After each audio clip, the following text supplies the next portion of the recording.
नमस्ते दोस्तों, आप सभी का स्वागत। दोस्तों, ये हमारा शरीर बना है पंच तत्वों से। आकाश तत्व, वायु तत्व, अग्नि तत्व, जल तत्व और पृथ्वी तत्व। तो बाहर की प्रकृति और हमारे अंदर की प्रकृति का संतुलित रहना आवश्यक है। आज हमारे साथ दोस्तों जुड़े हुए हैं राजस्थान बसी से डॉक्टर रमाकांत शर्मा जी। डॉक्टर साहब, आपका बहुत बहुत स्वागत है। आप अपना कीमती समय निकाल कर हमारे प्रोग्राम में आए। तो डॉक्टर साहब आज हमें बताएंगे कि जो हमारी लाइफस्टाइल डिजीजेज है, किस तरह से हम प्रकृति के साथ रहते हुए, सम रहते हुए हम इससे ऊपर उठे। तो डॉक्टर साहब, आप जरूर जी इस पर प्रकाश डालिए। बिल्कुल। सबसे पहले मैं ये बताना चाहूंगा कि रोग जो है वो आजकल के जीवन में इतना ज्यादा उभर करके क्यों आ रहा है। आज से अगर हम लगभग 30 साल पहले की स्थिति देखें तो बीमारी का इतना ज्यादा खौफ था नहीं। लेकिन जो इन 30 सालों में हमने अपनी लाइफस्टाइल के साथ गड़बड़ियां की हैं, जो जीवन शैली हम जी रहे हैं, भाग दौड़ भरा जीवन है, कहीं हम थोड़ा सा भी अपने शरीर को जो जितने विश्राम की आवश्यकता है उतना नहीं दे पा रहे, और जो दे रहे हैं वो पूरा का पूरा पूरे दिन विश्राम की अवस्था में ही रहते हैं। तो ये जो असंतुलन है ये निश्चित ही रोग का कारण माना जाता है। आजकल जो रोग बढ़ रहे हैं, नेचुरोपैथी और आयुर्वेद दोनों में ही बहुत क्लियरली लिखा गया है, सर्वेसाम रोगाणाम निदानम कुपितः मलः।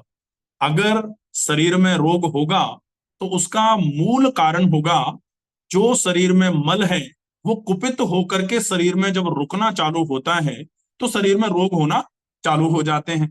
नेचुरोपैथी में भी बहुत क्लियरली लिखा गया कि सर्वे साम रोगाणाम निदानम कुपिता मल, ये बोला जा रहा है।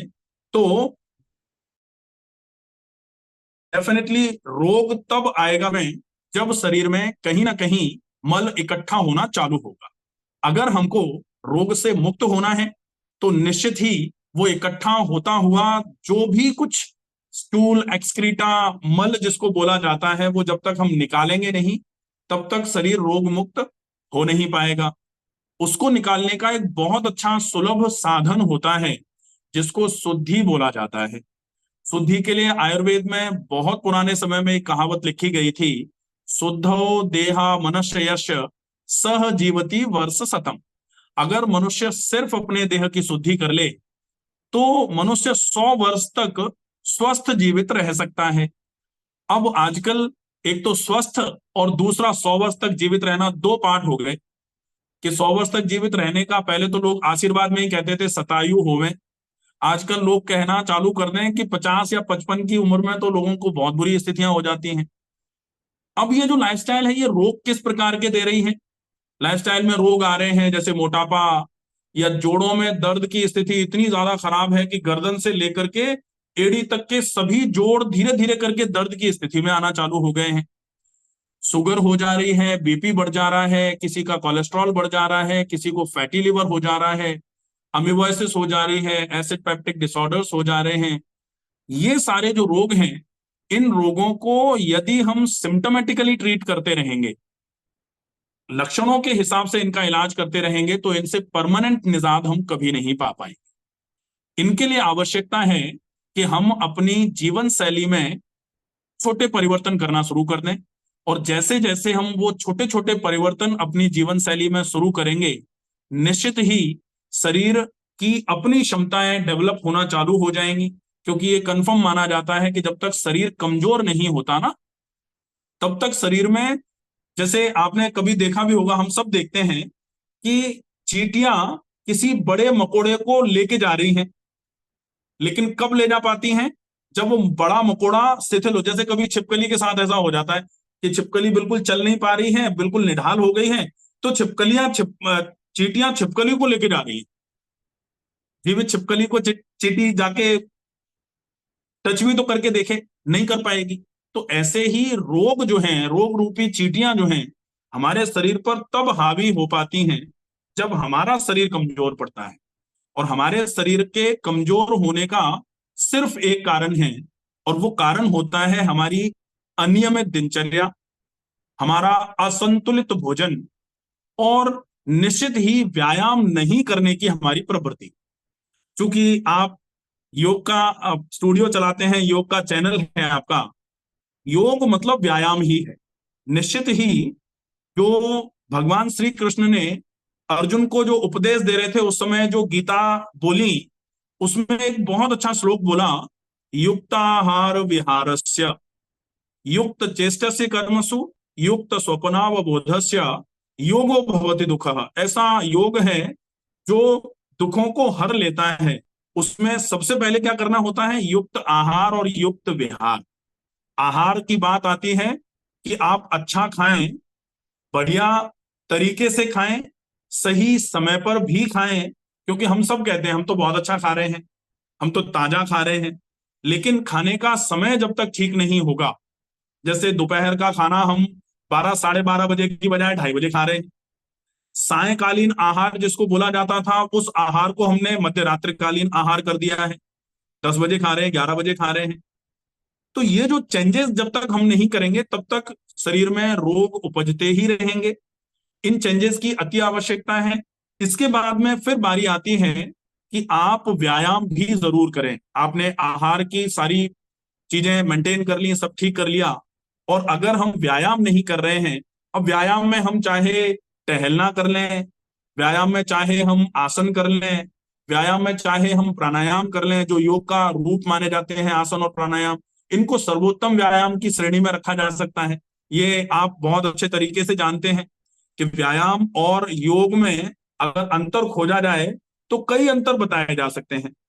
है एक ही फॉर्मेट, शरीर की ऊर्जा गति को बढ़ाना ही है दोनों का, लेकिन आप योग करके अगर बढ़ाते हैं तो योग से लंबे समय तक आपका शरीर दीर्घायु भी रहेगा और स्वस्थ भी रहेगा। व्यायाम करने से थकान आती है, योग करने से थकान भी नहीं आती और काम पूरा वैसा ही हो जाता है। तो आहार चिकित्सा, व्यायाम चिकित्सा, और फिर जीवन शैली के छोटे मोटे परिवर्तन। अब कैसी होनी चाहिए जीवन शैली, अगर हम इसको देखें तो सवेरे से लेके शाम तक का कुछ नियम होता है जिसको आयुर्वेद में दिनचर्या के हिसाब से माना जाता है। आप सवेरे सवेरे जल्दी जल्दी जाग जाएं। कहा जाता है ब्रह्म मुहूर्ते उत्तिष्ठे। अगर कोई व्यक्ति सवेरे ब्रह्म मुहूर्त में जाग जाए तो यह माना जाता है, एक अंग्रेजी में कहावत है, early to bed early to rise makes man healthy wealthy and wise. तो हेल्थ, वेल्थ एंड वाइज, ये तीनों चीजें ही तो चाहिए किसी को भी, और ये तीनों ही मिलती हैं कब, जब early to bed early to rise. Early to bed मतलब जल्दी सोएगा जो, वही तो जल्दी जाग पाएगा। तो ब्रह्म मुहूर्त उत्तिष्ठे, ब्रह्म मुहूर्त में कोई उठ जाए। अच्छा, जाग जाए और उठ जाए में भी बड़ा डिफरेंस होता है। आजकल कई लोग ऐसे हैं, आजकल का जमाना ऐसा है कि मोबाइल का, सेलुलर फोन सबके पास हैं, तो वो क्या करते हैं, जाग तो जाते हैं लेकिन जागे जागे सवेरे सवेरे ही चालू हो जाते हैं। किसने व्हाट्सअप किया, किसने मैसेंजर पर मैसेज भेजा, किसने हमको मेल किया, किसने और कोई कुछ देख लेते हैं, सोशल मीडिया पे देख लेते हैं। तो ये जो चीजें हैं ना, ये आप बाद में करें। सबसे पहले ब्रह्म मुहूर्त उत्तिष्ठे। हमारे पूर्वज जो थे बड़े बहुत होशियार थे, उनको पता था कि आगे चल के लोग बहाने मारेंगे कि हम तो जाग गए थे, तो उन्होंने लिख दिया ब्रह्म मुहूर्त उत्तिष्ठे। जागना नहीं, उठ जाना है। उठ जाना मतलब पलंग का त्याग कर देना है। तो ब्रह्म मुहूर्त उत्तिष्ठे, उठते ही पहला नंबर पर जो काम है वो है ऊषा पानम। आजकल चलन चल रहा है कि जैसे ही कोई उठेगा, जागेगा, जागते ही बेड टी, बेड पर जो चाय पीते हैं। अब बेड टी को बेड पर ना लेते हुए अगर हम उसको बेड कैटेगरी में डाल देते हैं तो वो बेड कैटेगरी की टी हो जा रही है आपके लिए, कि सवेरे सवेरे ही आप कोई खराब चीज ले रहे हैं। अब टी खराब है इसका मतलब ऐसा नहीं है कि टी खराब है, अपन कह रहे हैं कि सवेरे सवेरे जागते ही तो कम से कम मत लो। तो क्या करना है, ब्रह्म मुहूर्ते उत्तिष्ठे ऊषा पानम। ऊषा पान का मतलब होता है कि आप एक बार में ज्यादा मात्रा में एक जगह बैठ करके बड़े बड़े घूंट पानी पिए। ये जो पानी है ये शुद्धि में आपकी बड़ी हेल्प कराता है। और शुद्धि के लिए अपन पहले बोल चुके हैं कि शरीर तभी स्वस्थ रहेगा जब शरीर शुद्ध रहेगा।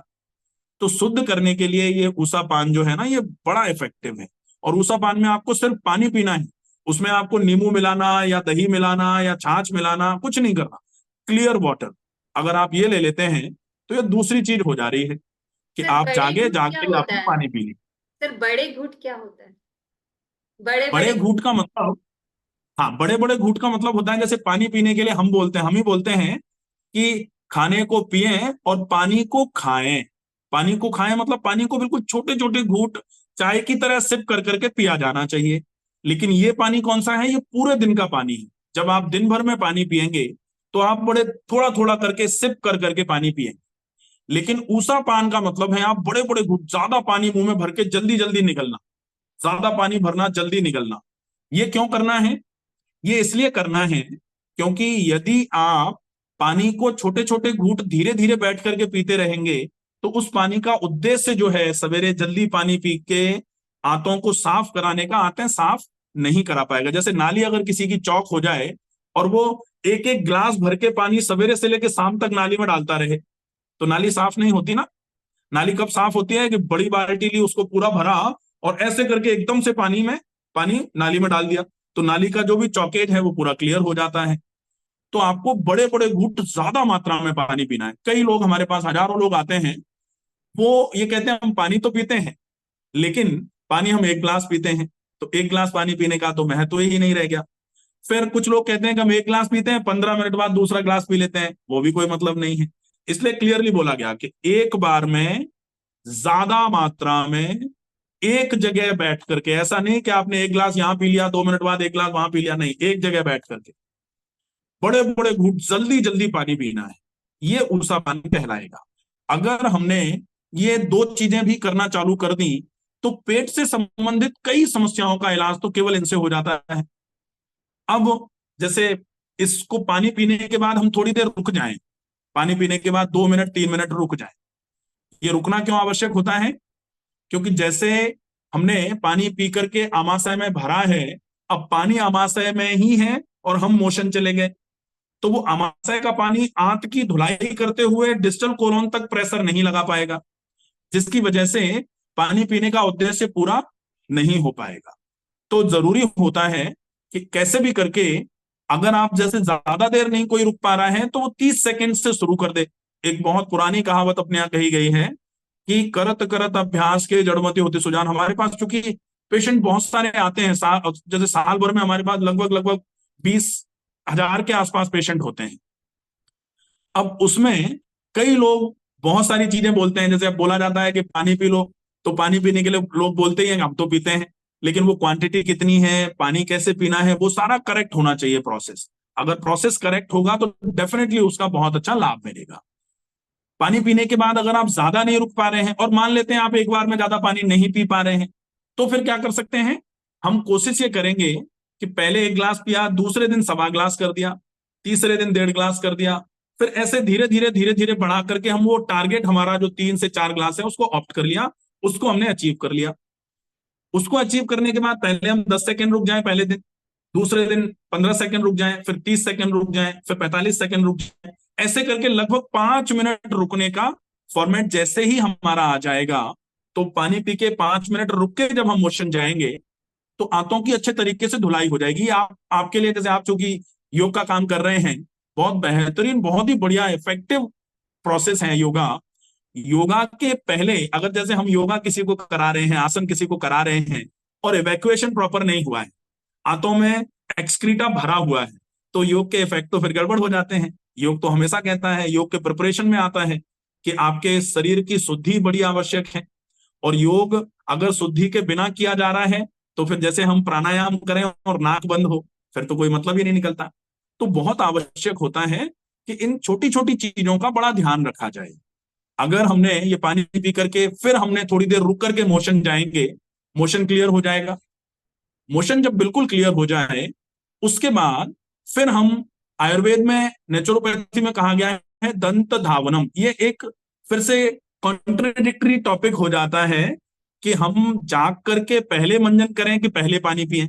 तो ये बिल्कुल कंफर्म है यहाँ कि पहले पानी पीना है और उसके बाद फिर हम मंजन करेंगे। हेलो, आवाज ब्रेक थोड़ी हो रही है? नहीं सर, आ रही है, आ आ रही रही है है? सर। ये जो क्लियरेंस है कि आप पहले पानी पिएंगे या फिर पहले आपको मंजन करना चाहिए, तो आप पहले पानी पी लेंगे, उसके बाद फिर आप मंजन करेंगे मोशन क्लियर होने के बाद, इतना हो जाएगा। उसके बाद फिर आप, जैसे आजकल बहुत सारे लोगों को ओरल हाइजीन से रिलेटेड इश्यूज आ रहे हैं, ओरल ड्राइनेस आ रही है, मुंह सूख जाता है, रात को सोते समय मुंह खोल के सो रहे हैं, मुंह गला पूरा सूखा रहता है, किसी को लेरेंजाइटिस हो जा रहा है, किसी को फेरेंजाइटिस हो जा रहा है। और ऐसी कंडीशंस जो हैं ये धीरे धीरे करके स्वास्थ्य के लिए हितकर नहीं होती हैं। तो ओरल हाइजीन मेंटेन बना रहे, ओरल ओरल लुब्रिकेशन प्रॉपर बना रहे, इसके लिए आवश्यक होता है कि आप रेगुलर ऑयल पुलिंग का अभ्यास करें। अब ऑयल पुलिंग के अभ्यास में क्या होगा, 1 चम्मच सरसों का तेल मुंह में भरा और अच्छे तरीके से उसको मुंह में चला दिया, जितना ढंग से हम मुंह में चला सकते हैं उतना मुंह में चलाया। ऑयल पुलिंग करने के बाद उस तेल को हमको थूक देना है, सरसों का तेल था, नारियल का तेल हो सकता है, या अगर किसी को ऐसा लग रहा है कि नारियल का तेल या सरसों का तेल नहीं लेना है तो सर्दियों में तिल के तेल का उपयोग भी किया जा सकता है। तेल जैसा जिसको सूट करे वैसा वाला तेल का उपयोग कर सकते हैं। जब ये शुद्धि सफाई हो जाएगी ना, उसके बाद बारी आती है कि अब हम अपने शरीर को शुद्ध करने के लिए, साफ रखने के लिए व्यायाम का अभ्यास करें।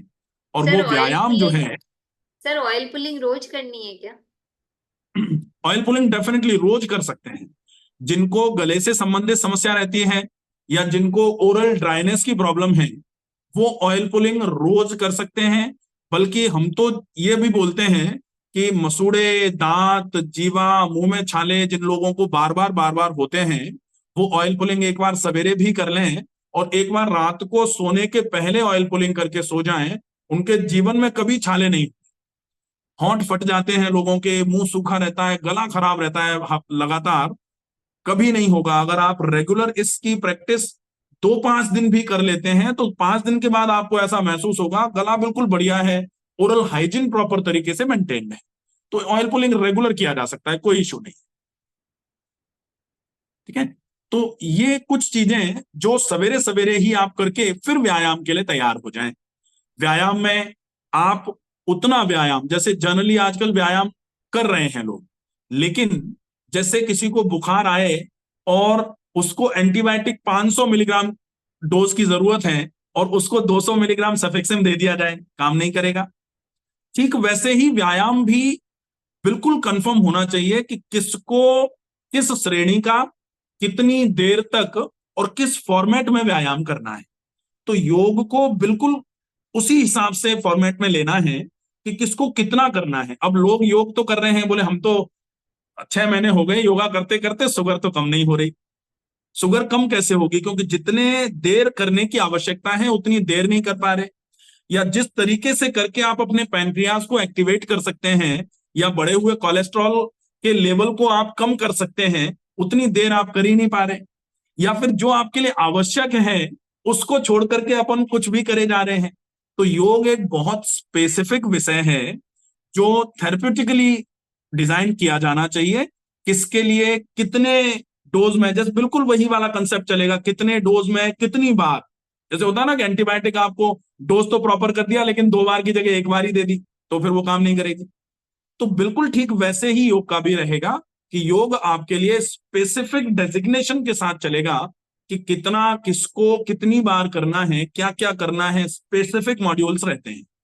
तो उसके हिसाब से आप योग, योग में जैसे सर्वोत्तम माना जाता है, व्यायाम की श्रेणी में रखा जाए अगर, तो सर्वोत्तम और सबसे ज्यादा चलन में रखी जाने वाली चीज है टहलना।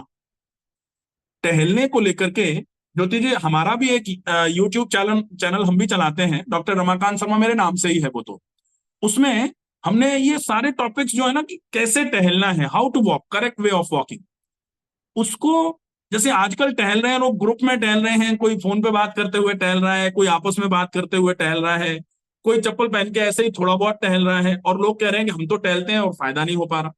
नहीं होगा। टहलना तब तक फायदा नहीं करेगा जब तक आप मुंह बंद करके एक अच्छी स्पीड में नहीं टहलेंगे। तो अगर आप मुंह खोल करके टहल रहे हैं, जैसे आप बात करते हुए भी नहीं टहल रहे, मोबाइल पे भी बात नहीं कर रहे, लेकिन जैसे ही कोई चलता है, चल करके जब थोड़ी देर चलने के बाद फिर मुंह खुल जाता,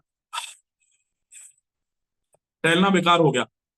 आपको मुंह को बंद करना है। आजकल माउथ टेपिंग का टेक्निक चल गया, लोग कह रहे हैं रात को ऐसे करके मुंह पर टेप लगा के सो तो नाक खुली रहेगी, नाक खुली रहेगी तो साउंड स्लीप आएगी। लेकिन जिसकी नाक बंद है उसका मुंह भी बंद करा दिया, भड़बड़ी आ जाएगी उसको, तो दिक्कत हो जाएगी उसको। तो नाक को खोलने के बाद मुंह पे टेपिंग करी जा सकती है। ये ऐसे ही आप टहलते समय, अगर आप जैसे टेपिंग तो पॉसिबल नहीं है, लेकिन टहलने के लिए हमने एक टेक्निक निकाला हुआ है कि मुंह में पानी भर के टहल लीजिए। मुंह में पानी भर लिया एक घूंट और फिर आप टहल रहे हैं। अब मुंह बंद रहेगा क्योंकि मुंह में पानी है, आप ना तो बोल सकते हैं और ना मुंह खोल करके सांस भर सकते। अब 5 मिनट के बाद आपको ऐसा लगा कि अब तो दिक्कत हो रही है, अब बेचैनी हो रही है, तो आप उस पानी को निगल लीजिए। उसके दो फायदे हो जाएंगे कि उस पानी में खूब सारी लार आ गई होगी, 5 मिनट में वो लार अंदर चली जाएगी। लार एंटासिड होती है, तो एक तो ये फायदा हो गया। दूसरा, जितनी देर पानी मुंह में भरा रहा उतनी देर आपने मुंह से सांस नहीं भरी, नाक से श्वास भरते रहे, तो टहलने प्लस प्राणायाम का इफेक्ट आपको मिल जाता है। ये बहुत बेहतरीन, बहुत शानदार प्रोसेस है। टहलने में अगर कोई इस प्रोसेस का फॉलोअप कर दे कि 40 मिनट टहल रहे हैं, तो हर 5-10 मिनट में बेशक पानी निकल करके दूसरा भर ले, लेकिन पूरे 40 मिनट मुंह में पानी रहे और टहलते रहे। इस टहलने में टहलने का 40 मिनट का और 40 मिनट प्राणायाम का फायदा मिल जाता है।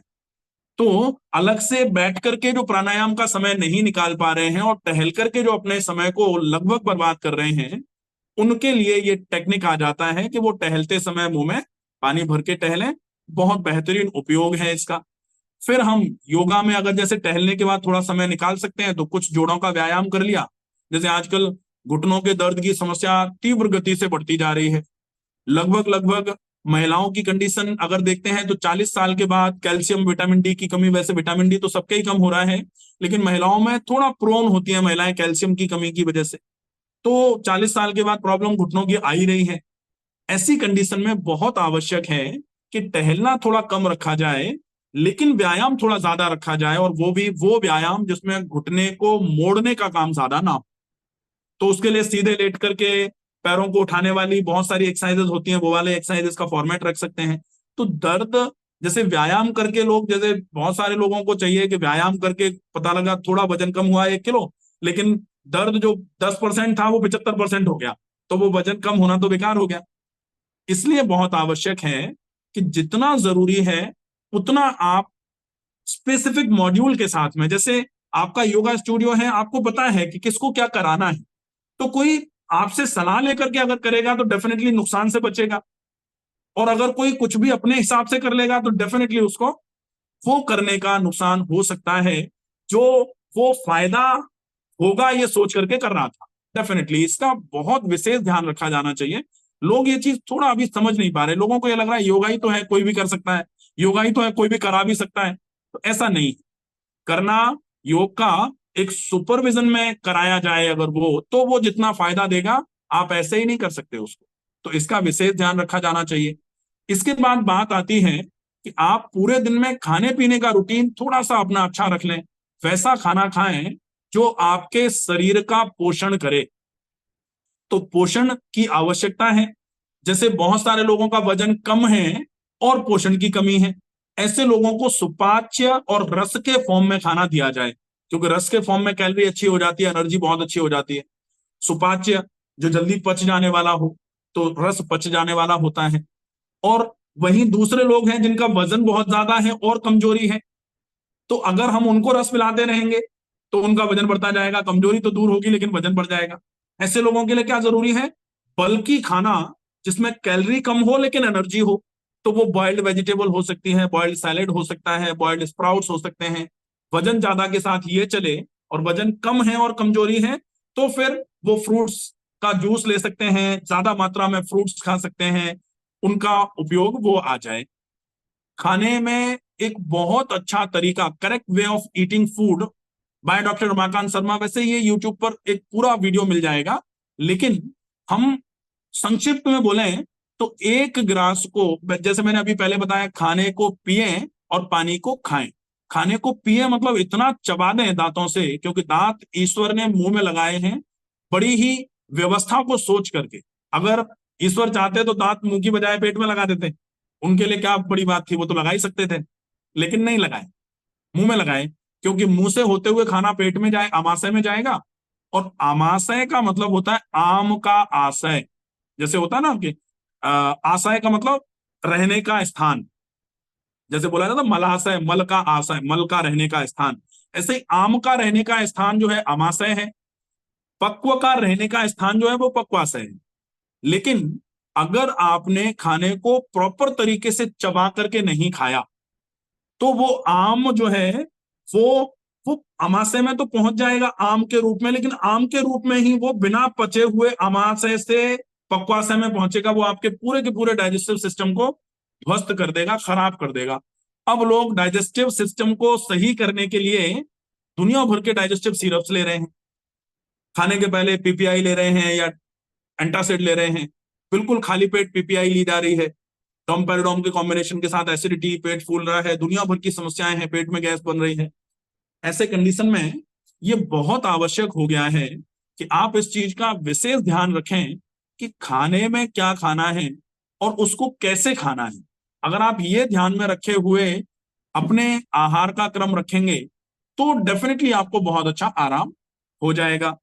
शाम का खाना जो है वो थोड़ा जल्दी कर दिया जाए, क्योंकि सामान्य तौर पर क्या होता है कि शाम का खाना और सोने के बीच में 3 घंटे के गैप के लिए बोला गया है कि शाम का खाना, डिनर और स्लीपिंग आवर्स में 3 घंटे का गैप होना चाहिए। लोग क्या होता है ऑफिस से थक हार के आए 9 बजे और 9:15 बजे 9:30 बजे खाना खाया, 15 मिनट टीवी देखी और पैर फैला के सो गए, तो फिर वो गड़बड़ हो जा रहा है।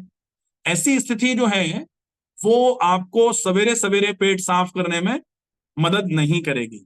इसलिए बहुत आवश्यक है कि शाम का खाना आप सोने के 3 घंटे पहले ले लें, वो आपके सवेरे सवेरे पेट की सफाई के लिए बहुत अच्छा काम करेगा।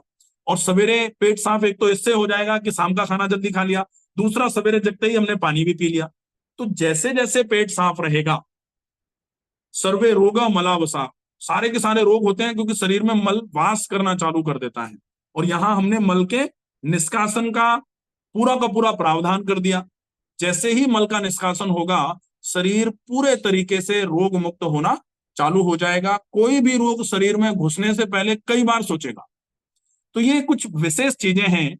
अगर आपको कुछ और, जैसे कुछ और याद आ रहा हो कि कुछ और ऐसा जुड़ जाए जिससे लोगों को और लाभ हो, तो आप पूछ सकते हैं। सर बहुत बहुत धन्यवाद। आपने ऊषा पान का जो सही तरीका बताया वो काफी लोगों तक पहुंचा है और उनको बहुत फायदा होगा इस चीज से। ब्रह्म मुहूर्त में उठने, जगने और उठने में जो डिफरेंस बताया उसका बहुत फायदा होगा। तो आपने जो युक्ताहार विहार से, ये जो आपने गीता के द्वारा बताया कि सही तरीके से खाना और उचित तरीके से विहार करना, हमारी सोच और आहार को औषधि के रूप में खाने का जो तरीका आपने बताया है, सुबह जल्दी खाना, समय से खाना, किस तरह से खाना है, आपका अनुभव सर उज्ज्वलता की देन है। और हमारी खुद की जिंदगी बहुत छोटी होती है खुद के अनुभव से सीखने के लिए। तो आपके अनुभव से सीखते हुए हम अपनी सेहत को प्राप्त करेंगे। सर आपका बहुत बहुत धन्यवाद, बहुत बहुत शुक्रिया कि आपने अपना कीमती समय हमें दिया और इतनी सुंदर सुंदर बातें बताई। इसको अपनाकर हम अपनी सेहत को प्राप्त करेंगे। सर आपको बहुत बहुत धन्यवाद और हम फिर मिलते हैं। Thank you sir. जी जी।